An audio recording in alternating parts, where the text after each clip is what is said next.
Capital मैं कुछ और एक्सपर्ट्स बताना चाह रहे हैं क्या क्या मिसिंग था। देखिए, अभिज्ञान को लगा हेल्थ सेक्टर पर बात नहीं हुई है, बुजुर्गों के लिए जो रेलवे टिकट पे कंसेशन था वो एक और हमारे एक्सपर्ट को लगा। आप बताइए राजीव जी, फिर मुकेश जी, आप सारे एक्सपर्ट्स यहाँ पे एक एक कर बताएं। मिसिंग शोभना ये है कि इस बार वित्त मंत्री जी का बजट भाषण थोड़ा छोटा रहा है और इसके चलते बहुत सारे डिटेल्स जिसकी अभी हम लोग क्लैरिफिकेशन की इंतजार कर रहे हैं, वो सारी चीजें उसमें नहीं आई है। सबको बजट डॉक्यूमेंट विस्तार से पढ़ना पड़ेगा और तब इन सब चीजों को देखना पड़ेगा कि कैपिटल एक्सपेंडिचर असल में कितना बढ़ा, डिफेंस में कितना बढ़ा, ये सारे डिटेल्स बजट भाषण में इस बार मिसिंग रहे। ये मिसिंग था। लेकिन डिफेंस के डेटा उन्होंने सही कहा सर, कंपैरेटिवली इस बार कम हुआ है, लेकिन जो आप कह रहे हैं वो बात ठीक है कि नहीं होगा, कहीं गलत रिपोर्टिंग है।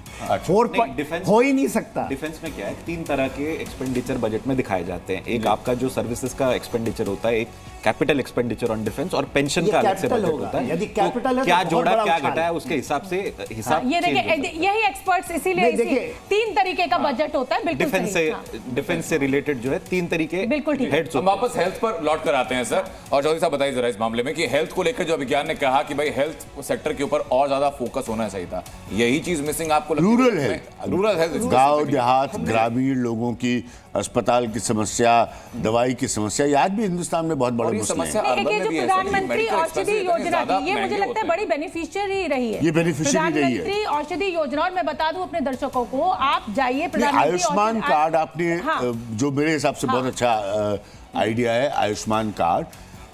मैं सोच रहा था कि आयुष्मान कार्ड से, जैसे आप कोई अस्पताल का कार्ड बनवाते हैं और उसमें अस्पताल आपको तमाम फैसिलिटीज ऐड कर देता है कि आप ये भी करा सकते हैं, ये भी करा सकते हैं, तो मैं उसके डायमेंशंस को और थोड़ा बढ़ने के लिए देखना चाहता था।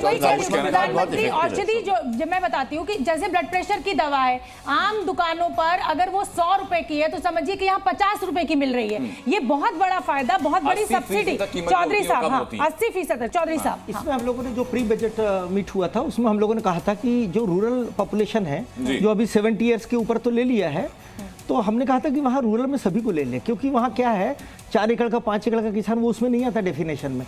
70 साल से कम है तो वो तो दोनों तरफ से चला जाता है। तो हमने कहा वहाँ का पॉपुलेशन पूरा ले ले। रूरल में क्या है प्रॉब्लम कि इंफ्रास्ट्रक्चर भी डेवलप नहीं है, वहाँ के प्राइमरी हेल्थ सेंटर में तो कोई ट्रीटमेंट ले ही नहीं पाते, तो वो कहाँ जाएगा बेचारे, इतनी बड़ी पॉपुलेशन वहाँ पर डॉक्टर्स कोई जाने को तैयार नहीं है। किसी का पोस्टिंग कर देंगे, रिजाइन कर देगा, वो जाएगा नहीं। लेकिन में चले जाइए, वो रेफर कर देंगे आपको एम्स में। मतलब हम अपने उन स्किल्स को नहीं बढ़ाएंगे, उन इक्विपमेंट्स को नहीं लाएंगे, लेकिन एक रवैया हो गया है कि साहब दिल्ली ले जाइए, और उसके चक्कर में दिल्ली ओवरबर्डन्ड है। मुझे लगता है कि ये एक मेजर समस्या है जनरल साहब, और ये एड्रेस होनी चाहिए। एब्सोल्युटली। आप और प्राइवेट अस्पताल किस तरह का पैसा लेते हैं? एग्जैक्टली, मतलब वो तो मतलब इंसान का बीमार होकर प्राइवेट अस्पताल जाना, प्रॉपर्टी के कागज साथ लेके जाता है, प्रॉपर्टी के साथ कागज, घर के जेवरात, जो कुछ बिक सकता है वो खरीदते हैं ये प्राइवेट अस्पताल और ये एलोपैथिक डॉक्टर। देखिए, महिला हूं, आप सब पुरुष लोग हैं, जेवर की बात नहीं करेंगे। जल्दी से बताइए जो एक्सपर्ट्स यहाँ पर है, क्या सोने और चांदी को लेकर कोई फायदा, नफा, कुछ नुकसान कुछ है इस बजट में? चौधरी साहब मोती की माला पहन के बैठे हुए, मैं मुकेश जी से पूछ रही हूँ। मुकेश जी, देखिए, इंपोर्ट ड्यूटी बढ़ाई है पिछले बजट में, इंपोर्ट ड्यूटी ड्रास्टिकली रिड्यूस करी थी, जिससे सोने का भाव गिरा था। सोने का भाव बढ़ेगा, ड्यूटी की वजह से भी बढ़ेगा, वैसे भी बढ़ेगा। जेवर बनवाना कहां तक एस्केलेशन आप देख रहे हैं सर, कहां तक सोने का भाव जा सकता है? जेवर बनवाना महिलाओं के लिए महंगा हो जाएगा, ये तो बड़ी गलत बात है। 3 महीने पहले ही प्रेडिक्शन हो गई थी कि सोना कम से कम 1 लाख रुपए जाएगा। अरे वाह, डिफेंस के ऊपर में अभी गूगल सर्च सही है तब defence budget pegged at 5.25 lakh, पहले 4.5 लाख, 4.5%, पहले 6.22 करोड़, 6.22 कम हुआ, लगभग 20% कम हो गया। और ये कभी नहीं हुआ, ये कभी नहीं हुआ, ये पहली बार। ये एक major disappointment. I don't know what is the reason.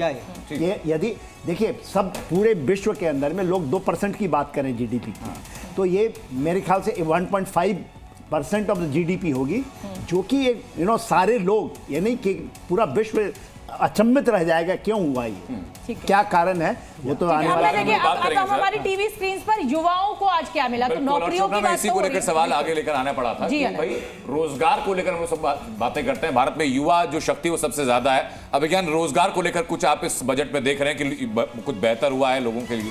देखिए, जो इनिशियली शोभना ने पॉइंट रखा था, मैं तब शो में नहीं आया था, वहां खड़ा सुन रहा था, उस पॉइंट को एक्सपैंड करिए, ठीक है। और पॉइंट बिल्कुल सही है कि जब स्पेंडिंग पावर बढ़ेगी, कैपेसिटी यानी कि क्षमता बढ़ेगी आपकी खर्च करने की, तो फिर नेचुरल मार्केट बढ़ेगी, बाइंग पावर बढ़ेगी तो आपको उसको मैन्युफैक्चर करना पड़ेगा। तो ये सारी साइकिल है। अब इस साइकिल में आपको कितना एआई घुसेड़ना है और कितना लोगों को काम देना है। I'm sorry, I'm not the first guy. The first guy to raise this debate was Elon Musk. So I'm not.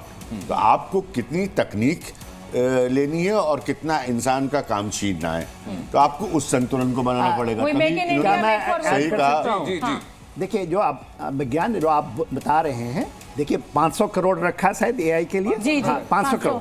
देखिए डोनाल्ड ट्रंप आए हैं, 500 बिलियन उन्होंने किया है, बिल्कुल साइन किया है एक्सिक्यूटिव ऑर्डर्स में।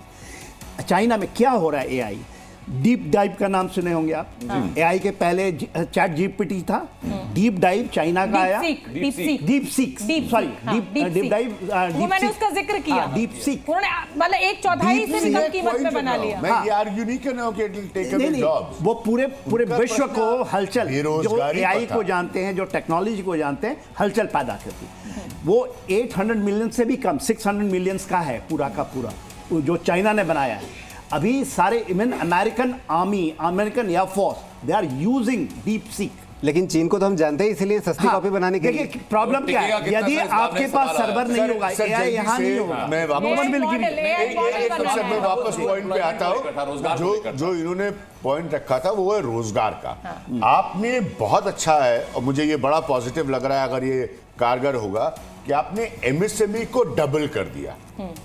ओके, अब आपको करना ये है कि आपको कोई रास्ता इंश्योर करना है कि एमएसएमई में एम्प्लॉयमेंट भी डबल हो, तभी तो रोजगार आएगा ना। आपको हर, जैसे कपड़ा बाजार उन्होंने कहा, अंडरस्टैंडिंग मेरी ये है कि चलिए मैन्युफैक्चरिंग होगी, तो वो मैन्युफैक्चरिंग पुरुष महिला इस देश की बहुत ही बेहतरीन कारीगर हैं। हम सब जानते हैं हैंडीक्राफ्ट का कितना बड़ा रोल है इस देश में। तो इन सबको आपको चुंबक की तरह अटैच करना पड़ेगा उन एम्प्लॉयमेंट डोमेन से।